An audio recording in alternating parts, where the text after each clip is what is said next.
Bonjour et bienvenue dans la chaîne de Mathématiques Science. Aujourd'hui, je prends à expliquer une nouvelle vidéo, qui est une vidéo tout simplement donc en physique-chimie sur le thème numéro 1, constitution et transformation de la matière. Et dans cette vidéo de spé physique-chimie, ici je vous propose de déterminer la composition d'un système à l'état final. Donc là, tout simplement, voici donc un exemple. Donc on va s'appuyer sur un exercice pour le faire. Et donc, là, je vous laisse mettre la vidéo en pause dans un premier temps pour réaliser tranquillement cet exercice. Et ensuite, on va tout simplement corriger tranquillement. Sur ce donc, correction. Alors donc ici, on dit que en présence d'ions au dur, ok, donc I- en solution aqueuse, les ions plomb, donc Pi2+, en solution aqueuse, forment donc un précipité jaune d'eau dure de plomb, donc PbI2, donc à état solide, appelé également puits d'or. Le tableau d'avancement de la réaction étudiée, associé à une transformation totale, est donc donné ci-dessous. Donc, première question, reproduire et compléter le tableau d'avancement. Deuxième question, déterminer la valeur de l'avancement maximal, Xmax. Et enfin, donc, en déduire la composition du système chimique dans l'état final. Donc là, dans un premier temps, ce qu'on va faire, on va tout simplement recopier et compléter le tableau d'avancement qui nous est proposé. Alors voilà donc le tableau d'avancement déjà préparé. Donc là, il est là tel qu'il a été présenté dans le livre, donc dans l'exercice. Donc petite précision encore une fois, hein. Donc on précise bien évidemment les états du système, les avancements donc associés. Hein, donc quand on est à l'état initial, donc c'est-à-dire que la réaction n'a pas encore eu lieu. Donc c'est-à-dire qu'on a les quantités de matière donc au départ pour les réactifs qui nous sont donnés. Donc là, les quantités de matière initiale nous sont données. On a 5 mol pour les ions plomb et également les ions iodure. Et comme la réaction n'a pas eu lieu, on est à l'état initial, du coup, on a 0 mol qui a été produit.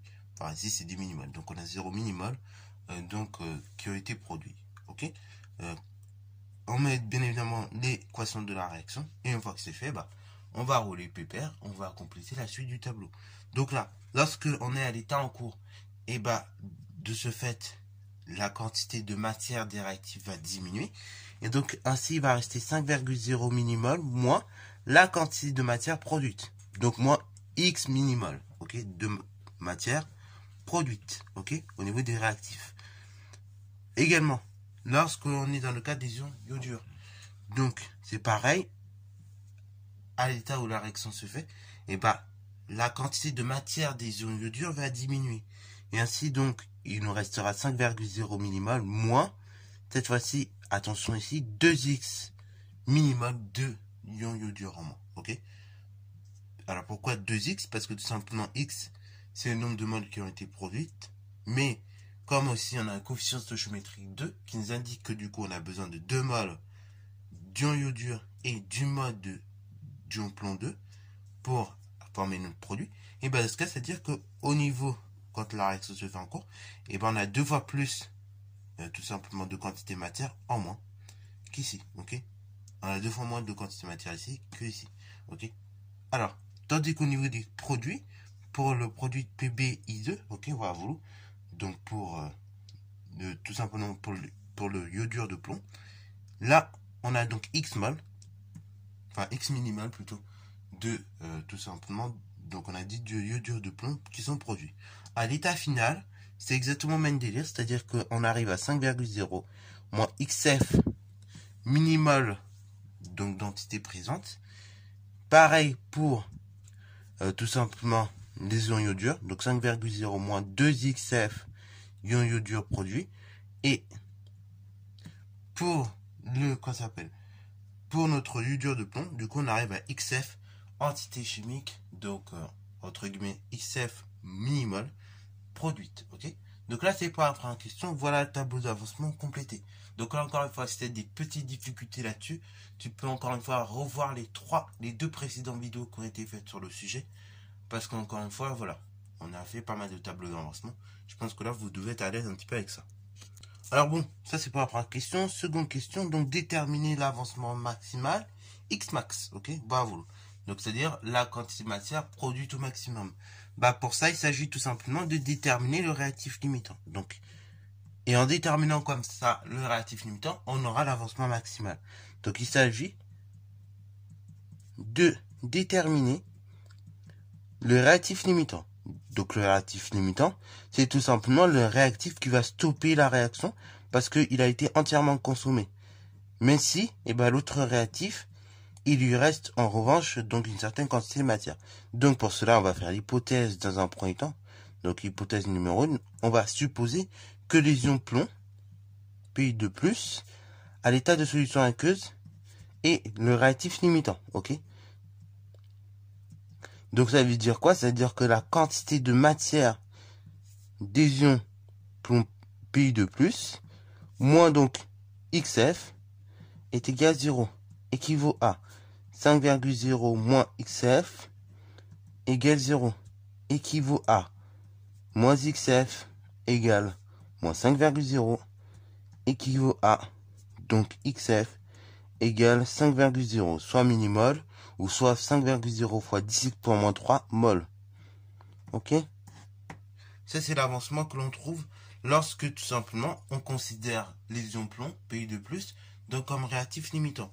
Dans le cas où, tout simplement, maintenant, on va considérer les ions, donc iodure, comme réactif limitant. Donc, qu'est-ce qu'on aurait? Donc là, on va faire la seconde hypothèse. Hypothèse numéro 2. Ici, on considère que ce sont les ions iodure, ok, I- à l'état de solution aqueuse, qui sont les réactifs limitants. Donc on considère que c'est limitant. Ça veut dire que tout simplement la quantité de matière, donc N, I2, enfin I-, pardon, moins tout simplement 2XF égale 0, équivaut à 5,0 moins 2XF égale 0, équivaut à donc moins 2XF égale moins 5,0, équivaut à, donc là on divise à chaque fois par moins 2 sur les deux membres, XF égale moins 5,0 divisé par moins 2, donc moins par moins plus, 5,0 divisé par 2, 2,5. Et donc là on est en minimal, ou bien 2,5 fois 10 exponent moins 3 mol. Ici, donc le réactif limitant, c'est le réactif pour lequel l'avancement est le plus petit. Donc ici, c'est tout simplement les ions iodure, enfin des choses. Ainsi, donc l'avancement maximal, c'est tout simplement 2,5 fois 10 exponent 3 mol. Voilà, donc ainsi, les ions iodure à l'état de solution aqueuse, donc c'est réactif limitant. Et donc l'avancement maximal, c'est l'avancement le plus petit qu'on a trouvé également. Donc c'est-à-dire 2,5 fois 10 exponent moins 3 mol. Ok. Alors justement, troisième question, en déduire la composition du système à l'état final. Donc à l'état final, qu'est-ce que l'on a? Donc on a pour de petits points, et donc là on va faire la liste. Donc pour, dans un premier temps, les ions, tout simplement, donc on avait dit les ions plomb, ok. Donc pour les ions plomb, donc les ions Pu2+, on a donc la chose suivante, 5,0 moins donc 2,5 millimol, c'est-à-dire 2,5 millimol. Ok? Donc, présente. Pour les ions, donc ici on avait dit les ions I-, ok, les ions iodure à état de solution aqueuse.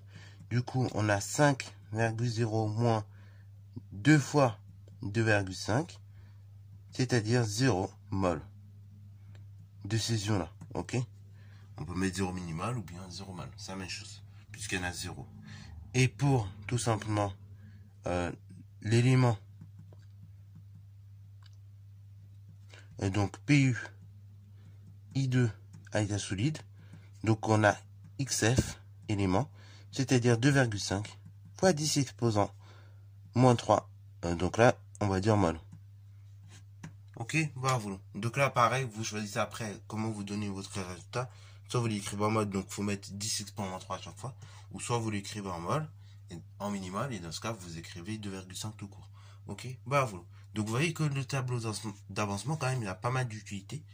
Et donc vous voyez que, mine de rien, et pour être à l'aise avec ça en physique-chimie, il faut quand même maîtriser les maths. Donc là, si vous avez des petits couracs, des petits accrochages là-dessus, il faut surtout pas hésiter à aller voir les playlists de seconde, donc sur tout ce qui concerne les résolutions d'équations et inéquations du premier degré, puisque là, c'est essentiellement là la difficulté en fait du chapitre.